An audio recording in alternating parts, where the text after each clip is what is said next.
Hi guys, welcome to my session. आज से हम एंडोक्राइन सिस्टम स्टार्ट करें। ठीक है। सबसे पहले नए बच्चों के लिए मेरे सभी नोट्स आपको बेसिलियस एप्लीकेशन में मिल जाएंगे। साथ में मेरी बुक फिजियोलॉजी नोट्स में भी आपको सभी नोट्स हो जाएंगे। दोनों के लिंक्स डिस्क्रिप्शन बॉक्स में दिए। फटाफट से आज का सेशन स्टार्ट कर रहे हैं। इंट्रोडक्शन करेंगे एंडोक्राइन सिस्टम का। तो सबसे पहले हमारे बॉडी में डिफरेंट सिस्टम्स होती है। इसमें सिस्टम्स को हम दो टाइप्स में डिवाइड करते हैं। एक टाइप है जो है रेगुलेशन करने वाली सिस्टम्स। रेगुलेटरी सिस्टम में आएगी हमारी central nervous system and endocrine system. मैंने सीएनएस के साथ भी बताया था ये। और दूसरी है वर्किंग सिस्टम।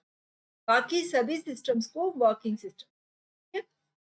तो सेंट्रल नर्वस सिस्टम या नर्वस सिस्टम और एंडोक्राइन दोनों के रेगुलेशन का डिफरेंस क्या है। सबसे पहला है कि सेंट्रल नर्वस सिस्टम का रेगुलेशन है ना, वो इमीडिएट कंट्रोल। इमीडिएट, जैसे गर्म चीज पे हाथ पड़ा तो हम इमीडिएटली ले लेंगे। और एंडोक्राइन का जो रेगुलेशन है वो डीलेड है। जैसे ग्रोथ हार्मोन बढ़ा तो कल सुबह उठ के हाइट नहीं बढ़ जाएगी, ग्रेजुअली इट चेंजेस। ठीक है। हाँ, तो अभी हम स्टार्ट करें एंडोक्राइन सिस्टम। एंडोक्राइन नाम ही बता रहा है। एंडो मतलब अंदर ही सिक्रीट कर। जो ग्लैंड है ये भी सिस्टम है जिसमें जो ग्लैंड से बनी है, पर ये जो ग्लैंड है ना उसमें डक्ट नहीं, डक्टलेस ग्लैंड। तो ये कैसे काम करती है, तो ये जो ग्लैंड होती है ना वो अपने हॉर्मोन्स ब्लड में रिलीज कर रही है और ये हार्मोन ब्लड के थ्रू उसके टारगेट ऑर्गन के पास पहुंचेगी। हार्मोन का मतलब है अराउज। तो हार्मोन जो है ना वो केमिकल मैसेंजर्स होते हैं, मतलब कि वो मैसेज लेके जा रहे हैं। और उसका मेन काम है physiological, morphological and biochemical response produce करना हमारे बॉडी में। अभी ये हार्मोन है, उसके अलग अलग टाइप्स होते हैं। सबसे पहला है एंडोक्राइन हार्मोन। जैसे यहाँ से प्रोड्यूस हुआ एक सेल से कोई भी एक ग्लैंड है, जैसे कि हमारा पिट्यूटरी ग्लैंड है, यहाँ से अगर प्रोड्यूस हो रहा है, ठीक है, तो वो जाएगा ब्लड के थ्रू। कहाँ जाएगा? दूसरी जगह जहाँ उसको काम करना है, तो ट्रांसमिटेड थ्रू ब्लड, जिसे कहते हैं एंडोक्राइन हार्मोन। सेकेंड वन है न्यूरोक्राइन हार्मोन, या उसे न्यूरो ट्रांसमीटर्स भी कहते हैं या न्यूरो हॉर्मोन्स। ये जो है ना वो सिक्रीट हो रहा है नर्व एंडिंग्स, और फिर उसके बाद ब्लड वेसल्स के थ्रू पास हो। ठीक है, तो रिलीज हो रहा है नर्व एंडिंग से और फिर ब्लड से पास होगा। ठीक है, और ये मैसेज ट्रांसमिट कर रहा है टारगेट सेल। तो इसमें आएंगे हमारे न्यूरो ट्रांसमीटर्स होते हैं, एक तो नर्व के सिग्नल्स होते हैं और न्यूरो हॉर्मोन। ये सब एग्जाम्पल्स है न्यूरोक्राइन हार्मोन। दूसरा एक टाइप है पैराक्राइन। पैराक्राइन मीन्स बाजू वाला, पड़ोस का ही। तो पैराक्राइन हार्मोन मतलब वो अपने जस्ट साइड में ही जो है सेल उसको ही इन्फ्लुएंस कर। तो केमिकल मैसेंजर है जो इमीडिएटली सराउंडिंग सेल को रेगुलेट कर रहा है, जैसे इंसुलिन और ग्लूकागॉन। तो इंसुलिन जो है वो बीटा सेल प्रोड्यूस करे, ग्लूकागॉन अल्फा। तो ये दोनों एक दूसरे के ऊपर अफेक्ट कर। ठीक है। फिर ऑटोक्राइन मतलब खुद को ही, सेम अपने ही सेल को वो अफेक्ट करे। अभी आज इंट्रोडक्शन है तो सभी एंडोक्राइन ग्लैंड्स के नाम करेंगे और सबके हार्मोन्स। तो एंटीरियर पिट्यूटरी, ये बहुत सारा आपको 12th स्टैंडर्ड में आ गया है। तो एंटीरियर पिट्यूटरी ग्लैंड है, उसका जो हार्मोन है उसका नाम है ग्रोथ हार्मोन। कौन कौन से हम जस्ट एनलिस्ट कर देते हैं। फिर TSH thyroid stimulating, ACTH adrenocorticotrophin trophic hormone, follicle stimulating hormone, luteinizing hormone and prolactin. फिर पोस्टीरियर पिट्यूटरी के हार्मोन्स आएंगे ADH, जिसका दूसरा नाम है वासोप्रेसिन, और ऑक्सीटोसिन। थायराइड ग्लैंड से T3 ट्राइआयोडोथायरोनिन, thyroxine T4 and calcitonin. ये याद रखना है, कैल्सिटोनिन हमारा पैराथायराइड ग्लैंड के साथ काम करता है पर सिक्रीट होता है थायराइड ग्लैंड से, और पैराथायराइड ग्लैंड से होगा पैराथायराइड हार्मोन। पेंक्रिया सिक्रीट कर रहा है यहाँ पे, तो पेंक्रिया है ना यहाँ स्टमक के बाजू में, वो सिक्रीट कर रहा है बीटा सेल से इंसुलिन। पेंक्रिया के अंदर आइलेट्स ऑफ लैंगरहांस होते हैं, अल्फा बीटा डेल्टा सेल्स होते हैं। अल्फा सेल सिक्रीट कर रहे हैं glucagon, delta cell somatostatin. Gonads है जिसका नाम है टेस्टिस एंड ओवरीज, जो हमने डेफिनेटली कर लिया है रिप्रोडक्टिव में।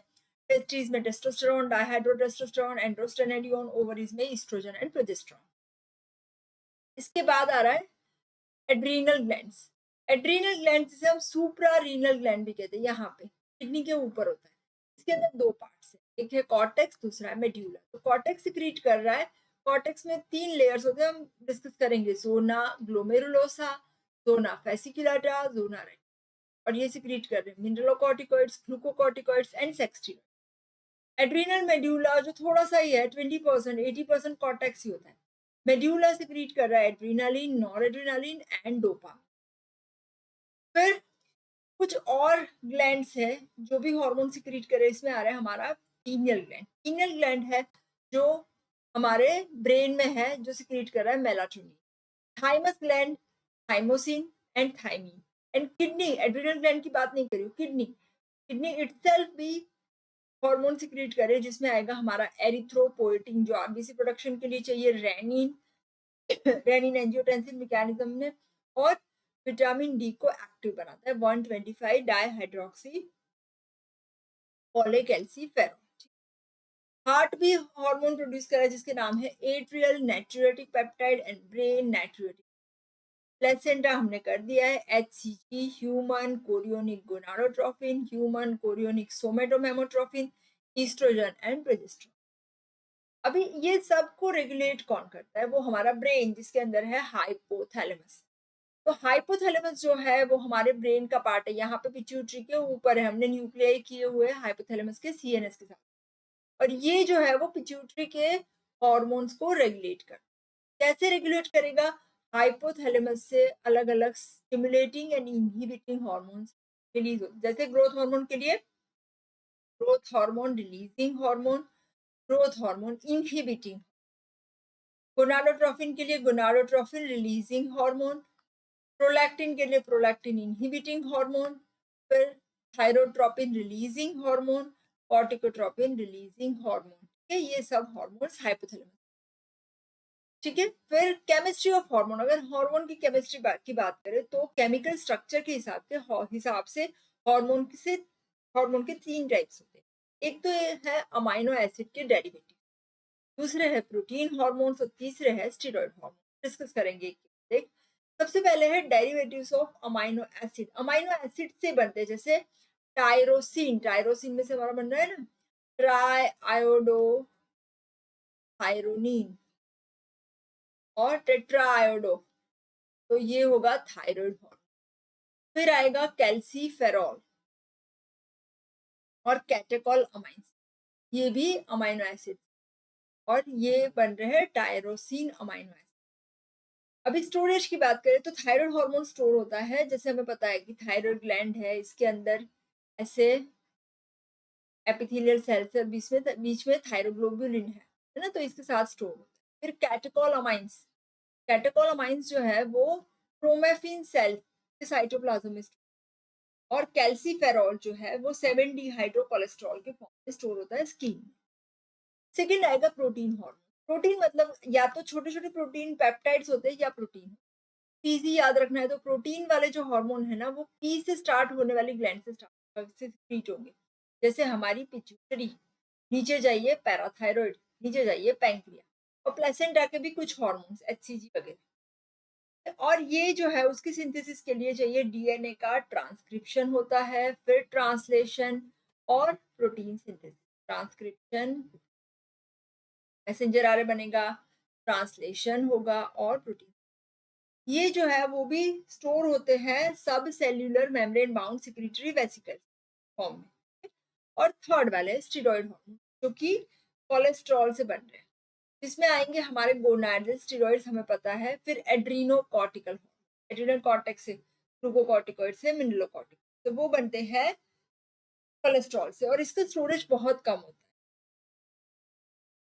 और ये रिलीज होते हैं सिंपल डिफ्यूजन से। क्यों सिंपल डिफ्यूजन? स्टेरॉइड है, लिपिड है, तो इजीली सेल मेम्ब्रेन से पास हो जाएंगे।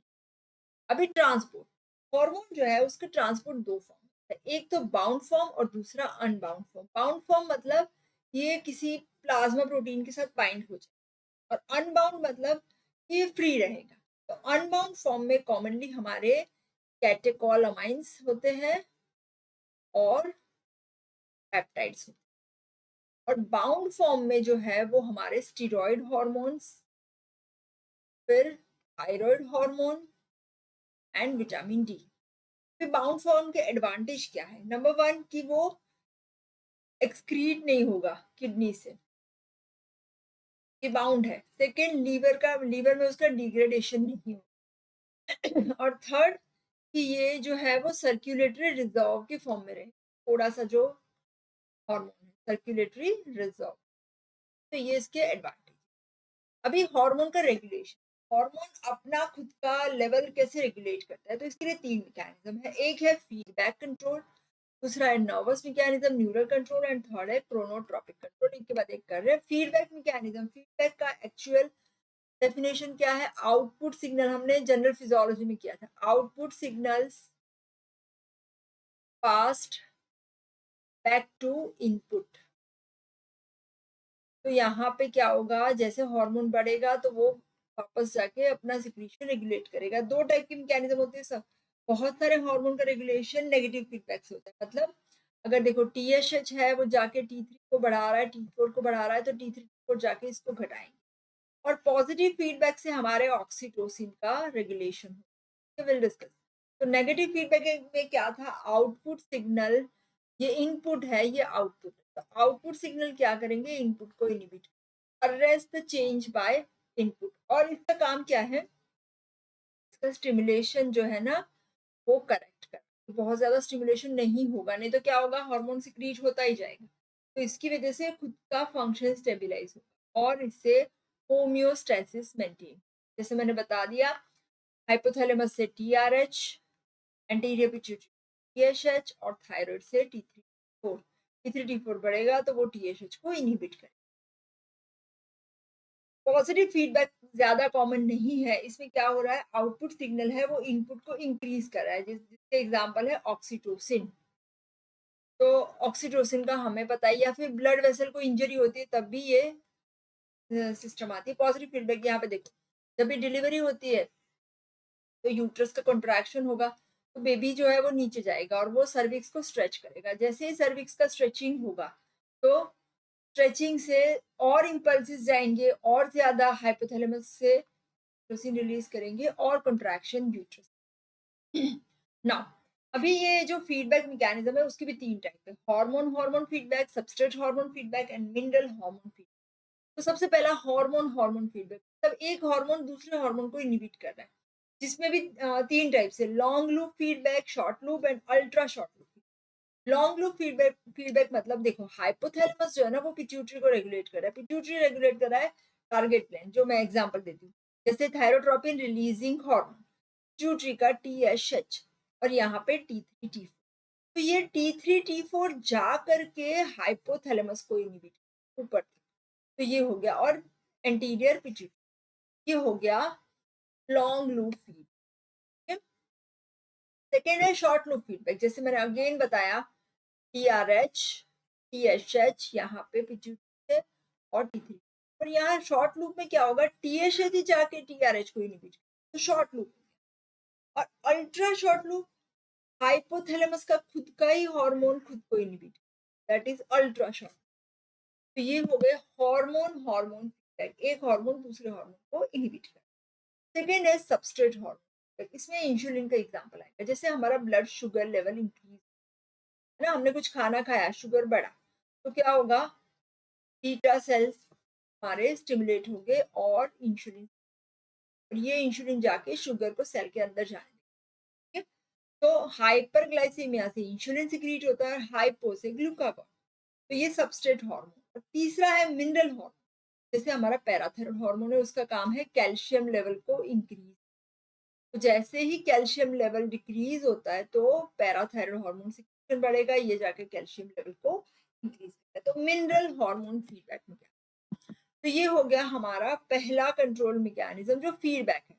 दूसरा है neural control, sorry, neural control में क्या होता है, नर्वस स्टिमुलाई है, जैसे कोई विजुअल स्टिमुलस है, ऑडिटरी है, स्मेल है, टेस्ट है, टच है, ये सब स्टिमुलाई आउटसाइड से होते हैं। और इंटरनल कुछ स्ट्रेस है, इमोशंस है, एक्साइटमेंट है, ये सब भी हमारे हॉर्मोन्स को अफेक्ट करते हैं। ठीक है, तो यहाँ पे आएगा एक तो एड्रीनर्जिक फाइबर, जैसे sympathetic stimulation, cholinergic fibres parasympathetic से, डोपामिनर्जिक फाइबर्स कुछ अच्छा सा करे देखे तो डोपामिन सिक्रीट, फिर सीरोटोनर्जिक फाइबर्स और गाबानर्जिक, ये सब फाइबर्स भी हार्मोनल सिक्रीशन को अफेक्ट करते हैं। फिर chronotropic means chronology, pulsatile hormone diurnal variation होता है मीन्स ड्यूरिंग डे टाइम, जैसे ग्रोथ हार्मोन का पीक होता है 1 hour 2 hours after deep sleep आएगा, तो वो diurnal day time. Menstrual cycle once a month होता है। सीजनल साइकिल ये एनिमल्स में ज्यादा देखने को मिल रही है सीजन्स के हिसाब से। और डेवलपमेंटल रिदम, जब डेवलपमेंट होता है तब भी हार्मोन का वो पल्सेटाइल होता है। अभी हार्मोन का एक्शन जो आज इंट्रोडक्शन में वो भी कर लेते हैं। हार्मोन हमेशा अपने रिसेप्टर्स के साथ बाइंड होते हैं। ये रिसेप्टर चाहे अगर ये हार्मोन यहाँ से सिक्रीट हुआ ब्लड के थ्रू पास होके टारगेट ऑर्गन, अभी उसको पता चल कैसे चलेगा कि मुझे यहीं पे काम करना है और कहीं नहीं करना, क्यों कि वो टारगेट ऑर्गन पे उसके रिसेप्टर्स, जैसे ग्रोथ हार्मोन है हमारा, उसको कैसे पता चलेगा कि मुझे बोन्स पे ही काम करना है, मुझे मसल पे ही काम करना है, वो जाके किडनी पे पहुंच गया तो नहीं, बिकॉज उसके एग्जैक्ट रिसेप्टर्स होते हैं बोन्स के। तो ये जो रिसेप्टर्स होते हैं ना वो होते कहाँ पे, या तो फिर सेल मेम्ब्रेन के ऊपर या साइटोप्लाज्म में या न्यूक्लियस के अंदर, depending on the structure of hormone. Hormone हमने 3 टाइप के स्ट्रक्चर किए, प्रोटीन, अमाइनो एसिड डेरिवेटिव्स और स्टेरॉइड हार्मोन। ठीक है, तो यहाँ पे अगर प्रोटीन हार्मोन की बात करो, प्रोटीन हार्मोन सेल मेम्ब्रेन बनी है लिपिड से, तो प्रोटीन हार्मोन अंदर नहीं जाएंगे, तो उसके रिसेप्टर्स हमारे सेल मेम्ब्रेन की। ठीक है, तो यहाँ पे तो एक्सटर्नल रिसेप्टर्स, अभी उसके एग्जाम्पल है यहाँ, वो हम कर रहे हैं। ठीक है, वो कैसे काम करे वो भी करें। फिर इंटरनल रिसेप्टर की बात करें तो इंटरनल किसमें होंगे, साइटोप्लाज्म में और न्यूक्लियस। इसकी एग्जांपल है हमारे steroid hormone and amino acid derivatives, क्योंकि वो अच्छे से अंदर चले जाएंगे अमाइनो एसिड डेरिवेटिव। अभी हाँ इंपॉर्टेंट बात, रिसेप्टर सबसे पहला कैरेक्टरिस्टिक में आएगा स्पेसिफिसिटी, मतलब मैंने बताया ना जो रिसेप्टर है वो पर्टिकुलर हार्मोन के लिए स्पेसिफिक, ये वाला हार्मोन है ये यहीं जाके काम करेगा। सेकंड है एफिनिटी, एफिनिटी मतलब degree of attraction between hormone and receptor, ये वाला हार्मोन है उसको अट्रैक्ट करेगा। कैपेसिटी मतलब कितना हार्मोन बाइंड होगा और कितनी एक्शन करेगा, वो उसकी कैपेसिटी। फिर डेंसिटी, अगर ज्यादा हार्मोन के रिसेप्टर है तो वो ज्यादा अच्छे से एक्शन करेगा। फिर नंबर ऑफ रिसेप्टर भी ऊपर नीचे होते हैं। Up regulation and down regulation, up regulation मतलब अगर सपोज हमारा हार्मोन का कंसेंट्रेशन डिक्रीज हुआ, हार्मोन कम हो गया, तो रिसेप्टर तो खाली बैठे ना, तो रिसेप्टर का अप रेगुलेशन। और अगर हार्मोन का कंसेंट्रेशन बढ़ा हुआ है, सभी रिसेप्टर्स यूज हो गए, तो उसका डाउन रेगुलेशन। अभी मैकेनिज्म ऑफ एक्शन करते हैं हार्मोन्स का, तो एक तो मैंने बता दिया थ्रू रिसेप्टर्स करेंगे। कैसे करेंगे, अगर रिसेप्टर सेल मेम्ब्रेन के ऊपर है तो सेल मेम्ब्रेन की परमेबिलिटी, अगर इंट्रासेल्यूलर है तो जीन के एक्सप्रेशन को ऑपरेट करेंगे, या फिर सेकेंड मैसेंजर के थ्रू एक्शन। तो सेल मेम्ब्रेन की परमेबिलिटी कौन चेंज कर रहा है, तो मेनली सेल मेम्ब्रेन के ऊपर रिसेप्टर होते हैं जो आयन चैनल्स को ओपन करेंगे क्लोज करेंगे, और इसमें आएंगे हमारे एड्रीनलिन नॉर।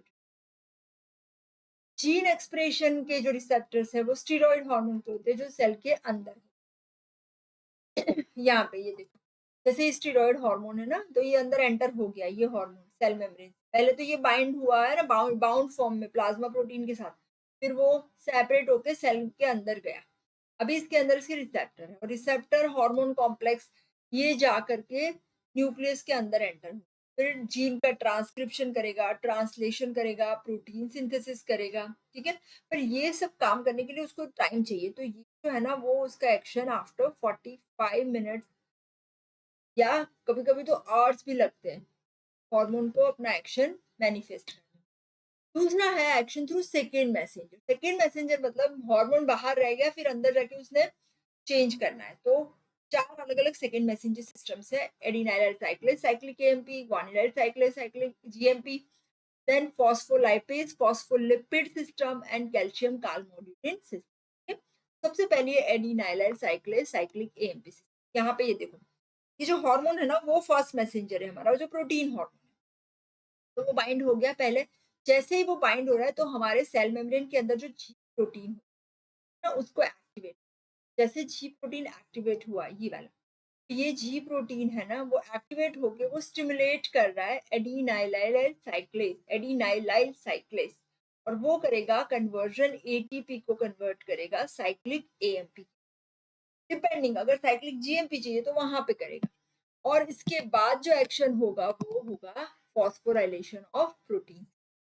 तो कौन सी, ये हमने बता दिया कौन सी फिजियोलॉजिकल एक्शन होगी। ये साइक्लिक एएमपी स्टिमुलेट होने के बाद पहला है सेल मेम्ब्रेन की परमेबिलिटी बढ़ेगी, है ना। फिर एंजाइम का सिंथेसिस बढ़ेगा, एंजाइम को एक्टिवेशन भी होगा और हार्मोन रिलीज होगा और gene. 5 action: permeability, enzyme synthesis, activation of enzymes, release of hormone and gene. इसके बाद इसने अपना काम खत्म कर लिया यहाँ पे साइक्लिक एएमपी। इसके बाद इसका इनएक्टिवेशन 5-AMP के, और इसके लिए चाहिए एंजाइम फॉस्फोडाइएस्टेरेज जो इसको इनएक्टिव। तो कौन कौन से हार्मोन है जो साइक्लिक एएमपी के थ्रू एक्ट करे। तो इसमें आई थिंक 11 या 12 होते हैं। कभी कभी ये क्वेश्चन एमसीक्यू में पूछ, इजी याद रखना है तो मैं आपको ट्रिक भी बताती हूँ। ए वाले 3 है, फिर सी वाले 3 है ना। पहले वो करते थे ACTH, ADH, sorry ACTH, ADH और एंजियोटेंसिन। सी वाले में कैल्सिटोनिन, टीआरएच, कैटेकोलामाइन। इसके बाद अभी ऊपर से नीचे जाना है, अभी पिट्यूटरी की बात करते हैं। एफएसएच, एलएच, टीएसएच प्रोटीन वाले ही आएंगे मोस्टली। फिर नीचे जाओ पैराथायरॉइड, फिर पेंक्रिया में जाओ तो आएगा ग्लूकागॉन और सोमेटोस्टेटिन। तो ये सब सेकेंड मैसेंजर साइक्लिक एएमपी के याद रह जाएगा। फिर से करते, ए वाले 3 ADH, ACTH, angiotensin 2, TRH, calcitonin, catecholamines 6 हो गए, और 3 FSH, LH, TRH anterior pituitary के हो गए। पैराथायरॉइड हार्मोन पैराथायरॉइड ग्लैंड से हो गया। फिर आएगा ग्लूकागॉन एंड सोमेटोस्टेटिन। ये सब साइक्लिक एएमपी के। दूसरे है साइक्लिक जीएमपी के थ्रू। यहाँ पे बहुत ज्यादा डिफरेंस नहीं है, पर यहाँ पे एडिनाइलाइल साइक्लिस्ट के बदले ग्वानिलाइल साइक्लिस्ट, और ये बनाता है साइक्लिक जीएमपी। साइक्लिक ए, ये मेरे पास आई थिंक डायग्राम नहीं है, ये एएमपी वाला ही है। तो साइक्लिक जीएमपी, और उसका एक्शन होता है प्रोटीन काइनेज। तो प्रोटीन काइनेज को एक्टिवेट करता है। कौन से हार्मोन साइक्लिक जीएमपी के थ्रू एक्ट करे, 2 ही है, एट्रियल नाइट्रियूरेटिक पेप्टाइड, ये भी पेप्टाइड आ गया, और नाइट्रिक ऑक्साइड।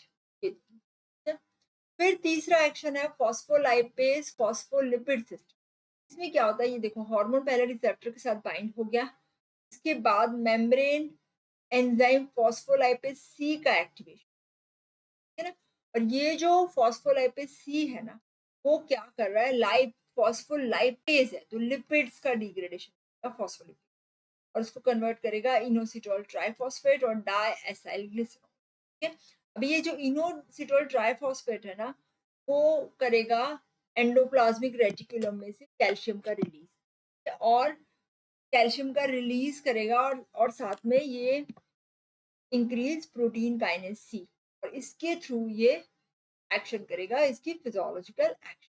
और कौन कौन से हॉर्मोन्स है कि जो फॉस्फोलाइपेज फॉस्फोलिपिड सिस्टम के थ्रू एक्ट कर रहे हैं, इसमें भी आएगा angiotensin, catecholamines, gonadotropin releasing hormone, then TRH, thyrotropin releasing, not TSH, TRH, oxytocin, and vasopressin.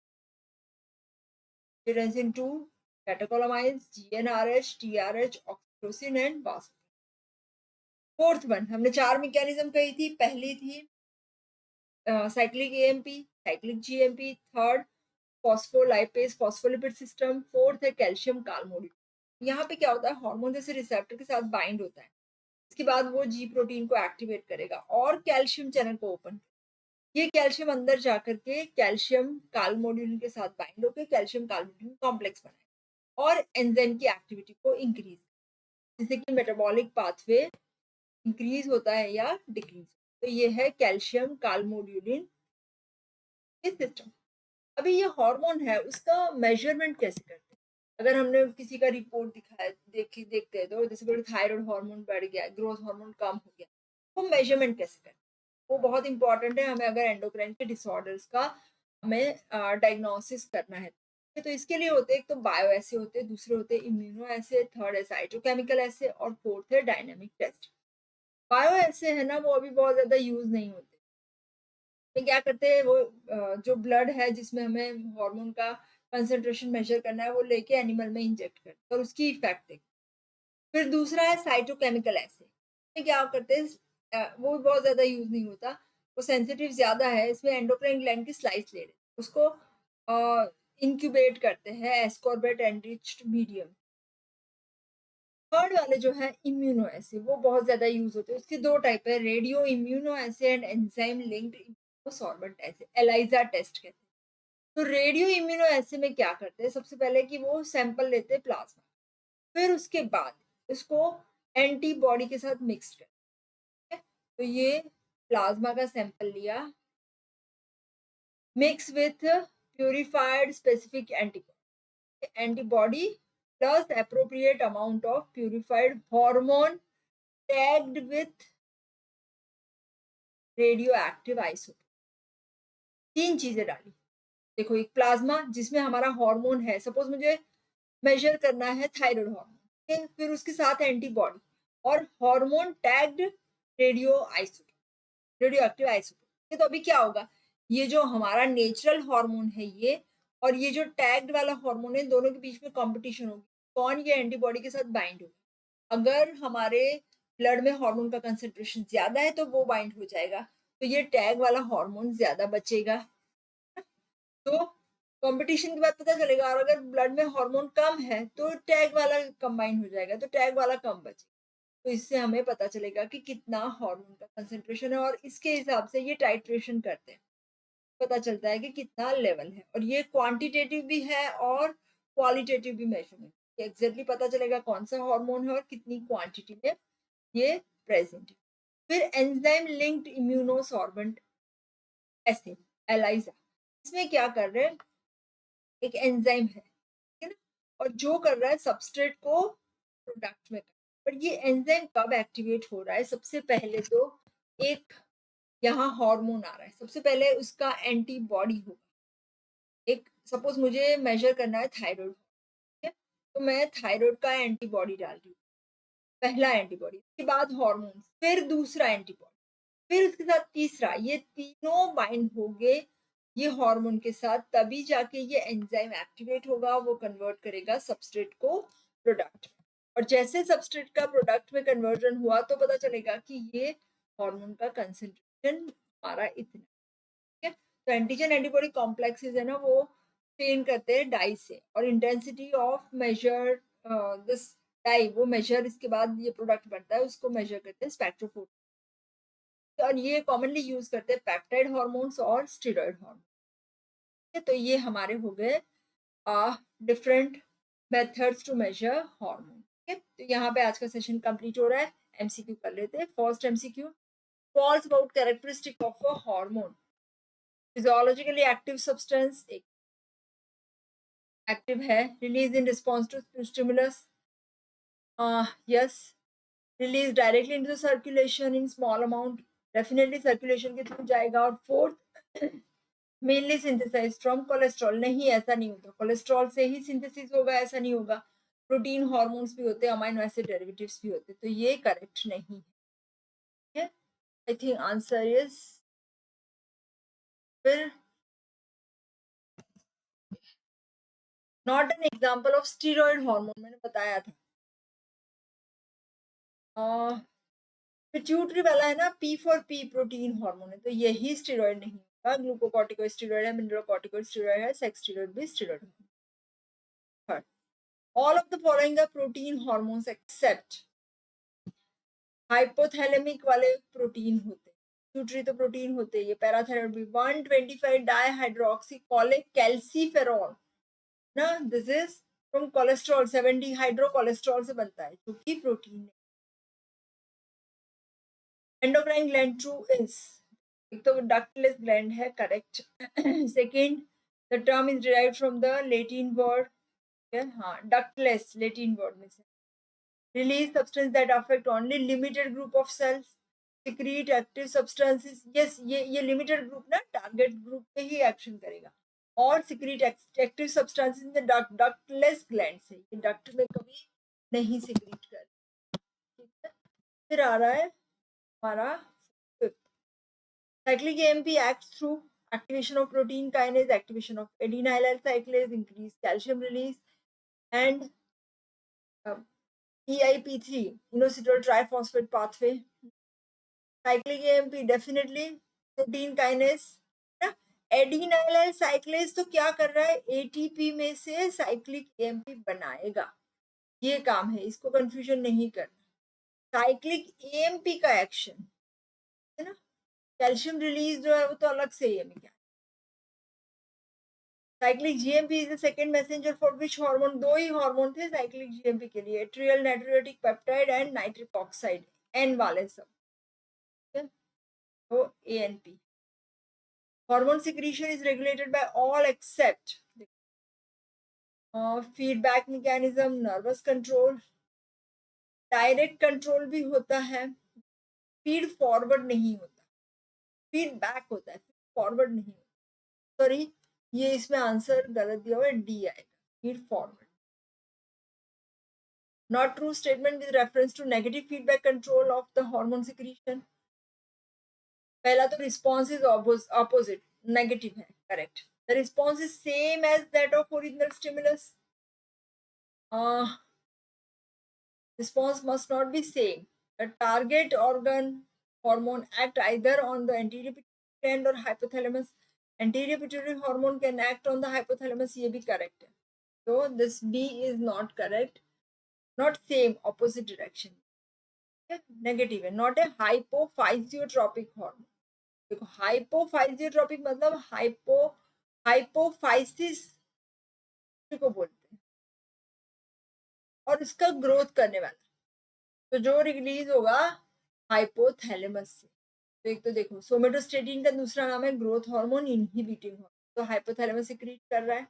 Growth hormone pituitary secrete, GHRH hypothalamus, prolactin hypothalamus, तो एक ही आएगा, थोड़ा ट्रिकी। हाइपोफाइजियोट्रोपिक मतलब पिट्यूटरी को अफेक्ट करेगा, उसका ग्रोथ करेगा। Following are true about the homeostatic mechanism except. Homeostatic mechanism मतलब फीडबैक का value revolve around the mean बराबर है, ऊपर नीचे जाएगी, होम्योस्टैटिक मैकेनिज्म में system is stabilized by positive feedback only, नहीं, दोनों आएंगे। Value of control variable is compare to the reference value, yes, reference value के आजू बाजू रहेगी। Value of control variable oscillate near a set point, ये feedback mechanism में ये सब आता है, हमने फर्स्ट लेक्चर में किया, तो यहाँ पे पॉजिटिव फीडबैक नहीं होगा, दोनों होगा। तो यहाँ पे आज का टॉपिक कंप्लीट हो रहा है, नेक्स्ट आएगा pituitary gland. Thank you so much again. नए बच्चों के लिए मेरे सभी नोट्स सेलियस एप्लीकेशन में मिल जाएंगे, साथ में मेरी फिजियोलॉजी नोट्स में मिल जाएंगे, दोनों के लिंक्स डिस्क्रिप्शन बॉक्स में दिए हुए। If you like the video, you can like it, you can share with all your friends, subscribe the channel and hit the bell icon. Thank you.